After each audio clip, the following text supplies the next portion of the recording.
Gas വില വർധനയ്ക്ക് പിന്നാലെ അവ കിട്ടാതെ കൂടി വന്നതോടെ നാട്ടിൻപുറങ്ങളിൽ വിറകിന് തീപിടിച്ച വില.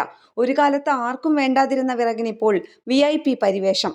പ്രധാനമായും 3 രീതിയിലുള്ള വിറകുകളാണ് വിൽപ്പനയ്ക്കുള്ളത്: പുളിമര വിറക്, റബ്ബർ, പ്ലാവ് എന്നിവ. ഇതിൽ പൊതുവെ വില കൂടിയത് പുളിക്കാണ്. ടണ്ണിന് 3000 രൂപയായിരുന്ന പുളിമര വിറകിന് ഇന്നലെ മുതൽ 4000 മുതൽ 4500 വരെ ആയിട്ടുണ്ട്. റബ്ബറാണ് കൂടുതലായി വിറ്റുപോകുന്നത്.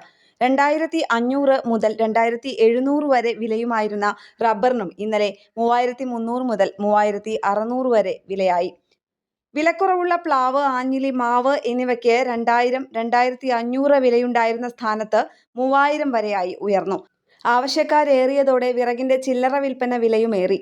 1 കിലോ പുളിവിറകിന് 7 രൂപയായിരുന്നത് 89 രൂപയായി.